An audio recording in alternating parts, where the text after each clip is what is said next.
Well, welcome, and for the first time I have a co-host today, Ed McBroom, Representative McBroom, so we're going to work together on this one. I think it's something both of us are working at.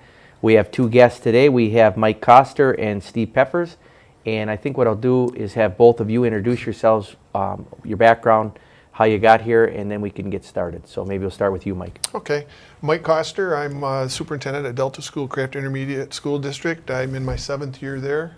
We run a variety of programs, career tech, special ed, general ed, and provide a lot of professional development for our locals.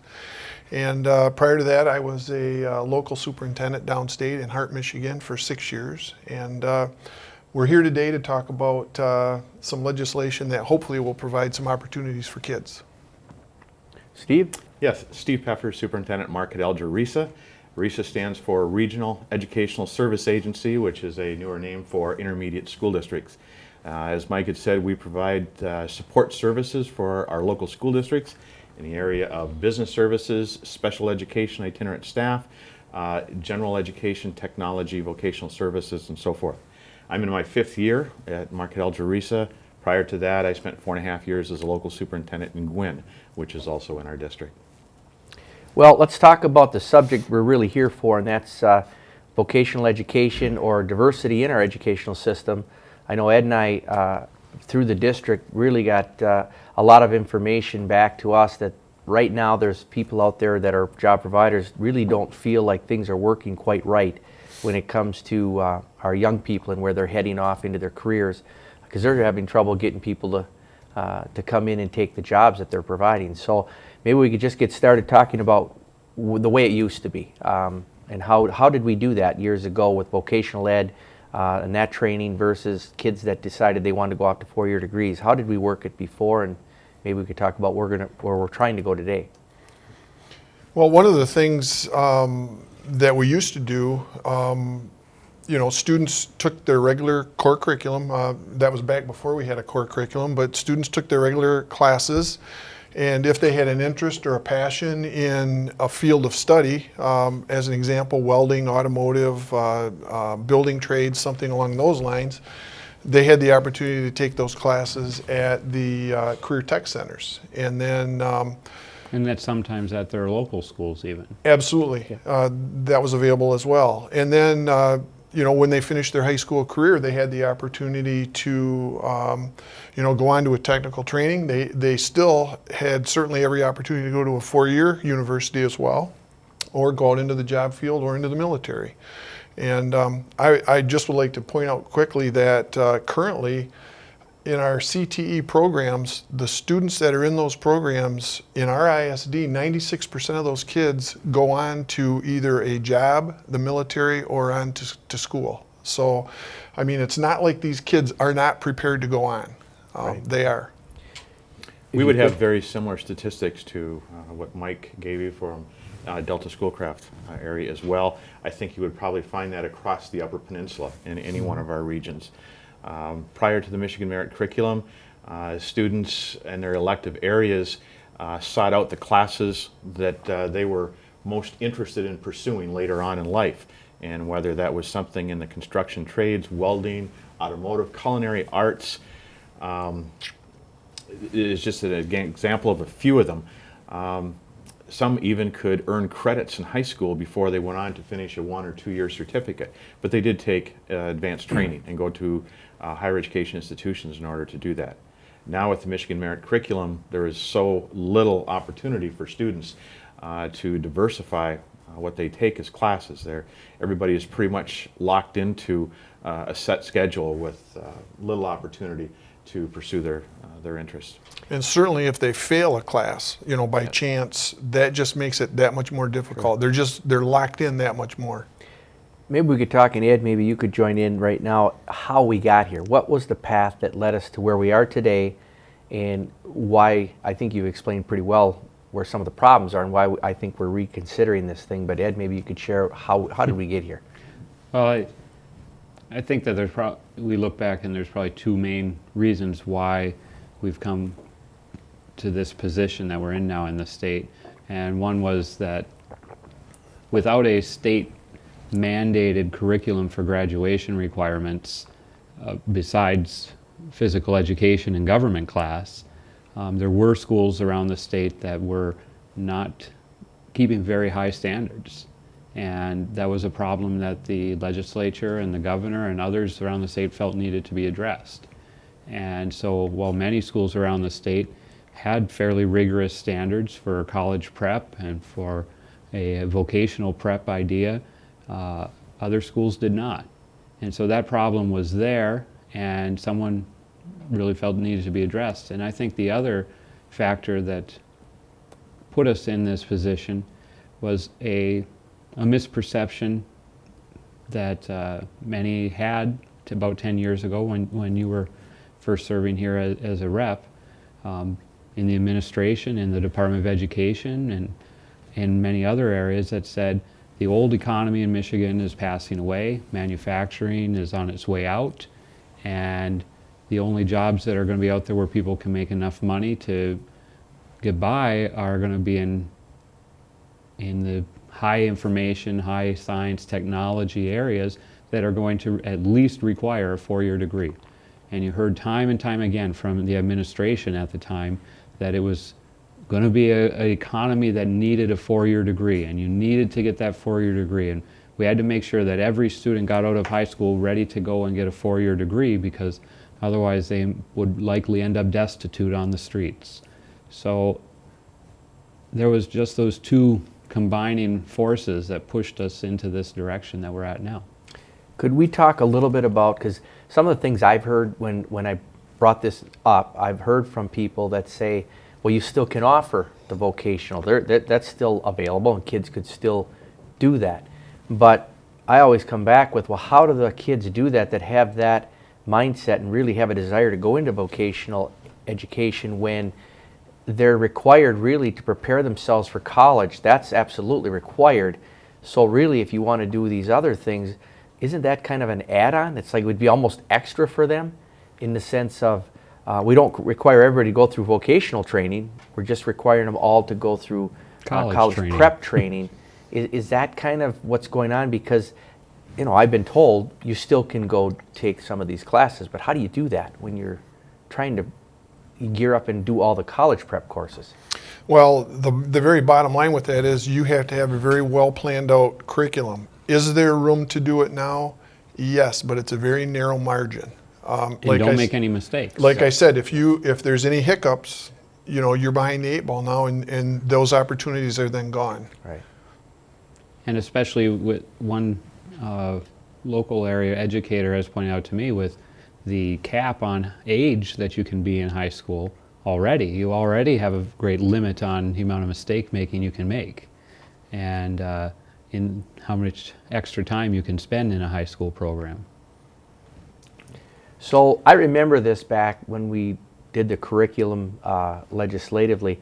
I personally believe what we did was we put a burden on K-12 education, not only the kids but the educators, because now we've made you gear the schools up for just this. But there was talk back then, I remember, about being some problems the way it was. Do you sense any of that? And if there were problems, how do we find that middle ground? Any ideas other than legislation being proposed right now? Is there anything we're missing? Any thoughts on it?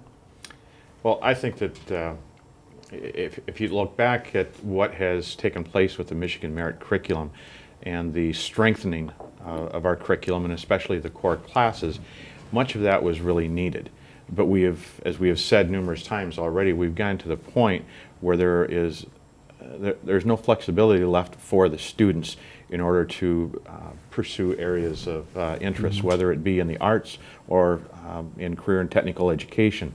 I think with the proposals that we see out there right now, that pares back a little bit while still maintaining a rigorous curriculum in language arts, mathematics, science, and social studies. We have now come up with some additional flexibility for students to pursue these other areas. Now, I know, Ed, you did a lot of work, as did both of you. The proposals, at least the ones that we're aware of right now, really came from the ground up. We tried to, and I know Ed did a lot of the work on this with both of you and others.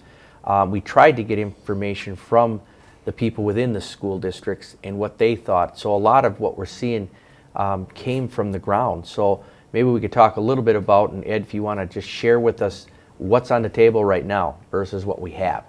Well, what is in our proposal, and it was done with a lot of input from the 3 counties in the 108th district and several others from around the UP first and foremost, but we have taken input around the state. But what's been done is pared back the 18 required courses that are currently mandated to 11. And they include 4 years of English language arts for everyone, 2 years of math for everyone, and 2 years of social studies, which would maintain the government semester and a year of U.S. history, 2 years of science, and then, help me out guys if I missed something, and then there's PE, the health PE, the health through PE sports, credit. through athletics. And what's been done there is a slight modification. Like you said, you could either continue with a traditional, what the schools are doing now approach, or could do a semester of health and then allow the students to finish their other required semester of PE through extracurricular physical activities. So that sets up your basic 11, and if I've missed one in there somewhere, I apologize. But you have your basic 11 for every student to have to accomplish. After that, there's 2 areas of specialization or focus that a student can round out the rest of their required credits with, and they can either continue along the traditional academic route, or they can go into a route that involves 6 credits of career technical education and a year of work study and 2 years of a technical math. There was a lot of angst about the math issue, and so it was brought to my attention that there were actual curriculums developed for technical applied mathematics that are, good for engineering skills and for many other career technical skills, and so I put that in there to help assuage some of those fears. One of the other slight changes is with the Algebra 2 requirement for those who maintain the more traditional academic approach. They could either take the technical math courses as well, or maintain the 4th year math there for students unless they've exceeded Algebra 2 prior to their 4th year. That was, students who've exceeded the Algebra 2 requirement already by their junior year, I felt had shown an aptitude in math that would allow them to take other classes and stuff, especially considering that much of the assessment tests that they take are done during the junior year anyway. So that's kind of the basic rubric of the plan, and I apologize if I'm leaving out some particular detail, but that's the basic premise. Yeah, let me read through it because I got it in front of me here. I just want to make sure that we got everything in. It talks about math, social science, science, arts, foreign language, career and technical education, work-based learning, and technical math. That's all the components that I see of what could be offered up after you've reached your base criteria that you have to meet. Is that correct? That's all. The foreign languages and the arts have become electives that are available for everyone. Right. And of course, any school district could choose to have a higher graduation requirement than the state is setting here too, was my belief. But I want students to have that ability to take band and choir, all 4 years, or band in a woodshop class, or welding. If those things interest them, I want them to have that room built into their schedule to have that flexibility that they don't have right now. One of the other concerns that that people have shared with me is that some of the children might decide, well, I don't want to take some of this, so I'm going to jump over here and I'm going to get into a band class, or I'm going to get into an art class or something, and try to stay away from maybe a tougher class that I don't want to have. In other words, the term I've heard is dummy down the curriculum so they can get away with something like that and get through. I don't think I can say today that I can guarantee that won't happen. But I also would submit, and I'd like your thoughts on this, at the same time, if there is somebody that tries to do that or wants to do that, I still think the parents need to be involved in this curriculum, number one. But number two, not all kids would do that. A lot of kids are going to go in these fields because that's where their heart is. That's what they want to do. And so for me, it just seems wrong to kind of deny them that avenue because somebody might do something. And I don't know if you've been hearing that at all, but it seems like that's some of the argument against doing what's being proposed. I've not heard that with the existing curriculum as it's presented. I would have to say, in support of what Mr. McBroom said earlier, in the past we had some problems with that where students had the opportunity to channel themselves into a weaker, for lack of a better term, curriculum. Bear in mind that we're going to have a very strong, rigorous core curriculum yet that kids still have to maintain and take. That first set of 11 is not a pushover. Absolutely, absolutely. And, they need to be able to rise to the occasion to complete those courses before they, have the opportunity to go on. And should they not perform it at the level they need to in those courses, they're going to have to go back and retake those until they do. So I think the easy out idea doesn't hold water anymore. Yeah, I agree. I agree. And for the small handful of students who may attempt that and manage to slip through the cracks and take a lighter schedule, a less rigorous schedule than they really should be taking if they plan to attend a four-year university. I know that teachers, administrators, counselors work with the students and the parents constantly to remind them of the classes that they should be taking if their plan is to go to college and pursue a four-year degree. And if they're making the choice not to, I don't see how we all benefit by forcing everybody then to fit into a singular curriculum. And I think that that's one of the great points that has to be brought up in all of this effort is that we've created a school mold right now that for many students provides no part of their day that actually intrigues and interests their mind. And the whole day ends up being this, we're forcing you to do this and you're going to like it. And not only that, but you'd better succeed. Whereas to provide some of the day where you're studying topics that interest you, you've been principal. Mm-hmm. When in the old system, how many kids who really wanted to go work on that car in the auto class, because you say, hey, you need to step things up a little bit in this other class over here if you want to be able to continue going to the Voc Center. Absolutely. Those opportunities are there. And we take them all the time in sports. We utilize sports constantly as that leverage point to keep students engaged in their studies. But we've taken it away on the academic side of things. So I think that this is a great opportunity to provide students with a part of the school day that they want to excel at. And so much of our current world is about fixing everyone's deficits. We need, you're weak there, we need to spend more time fixing that, and not helping people's strengths, and not helping people become exceptional in an area of their own strength. Well, one of the things I think that I would like to point out here is I think the curriculum that currently is in place that's been legislated, we're trying to force all kids to be the same. Mm-hmm. And all kids are not the same. Our educational system, the strength of it from my viewpoint has always been that it allows kids to find their passion, their interest, their goal, and then capitalize on that and build on it and be successful. I think we were taking some of that away, and I think that's ethically and morally wrong for us to do that. I think part of our democratic society allows people to have choices about what they do. Mm-hmm. Yeah.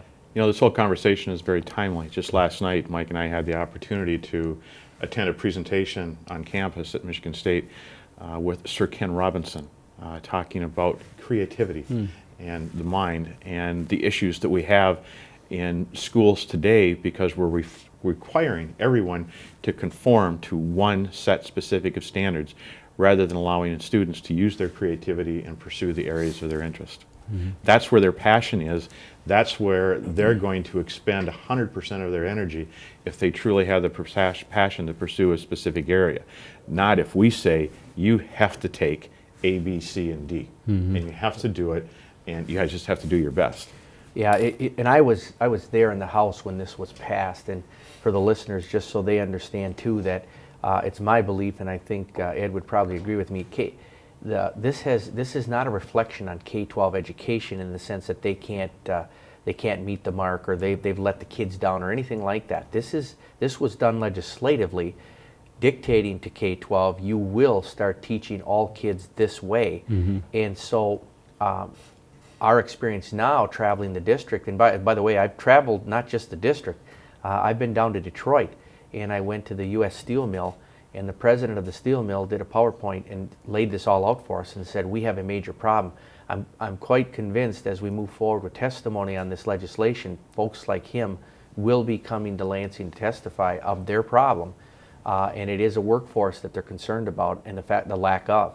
And it's because I believe in some cases, the legislative mandate, if you will, has helped to create the problem, because we've actually disincentivized kids to think outside of maybe a 4-year degree, because we painted it as somehow it was you had to be successful, and the only way to be successful is to get a 4-year degree, or somehow you wouldn't find happiness. And so I want to make that clear, and if you want to share on that, go ahead and add the same thing. I think that's a really important point to bring forward, is that we're not just speaking, any of us, theoretically about what's going on. When you get out there and talk to the steel mill or the manufacturers throughout Michigan, or you talk to parents, or you talk to teachers or students, or work agencies like Michigan Works, they're all seeing this come to fruition on the ground right now. They're all seeing a practical application occur of what the legislature did here in Lansing 10 years ago come to fruition now. We're short on the kids who want to study those areas.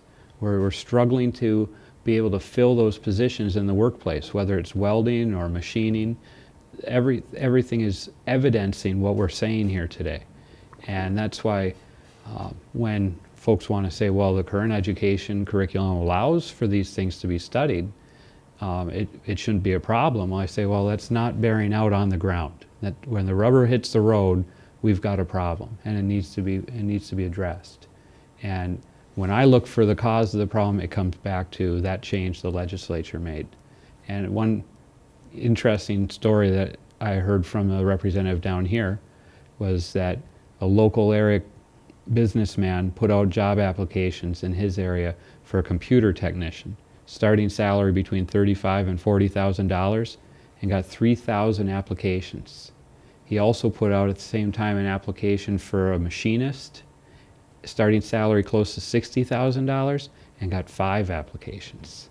So there's a huge opportunity for our students right now to offer to them, not to force them, but to say, are you interested in this area of study? Because Michigan's got jobs here for you. They're coming. That workforce is 55 and older right now. Yeah. Let's offer the students those opportunities. So. You're exactly right. The new CEO of Marinette Marine was in Marquette earlier this week. Those were his exact comments as well. They've almost doubled the size of their workforce just in the last 9 months, and they're still hiring, and they're scrambling to find skilled tradespeople to work in certain positions. And these are not people with 4-year college degrees. Boss Snowplow, Systems Control, EMP, Pisces International, the list just goes on and on.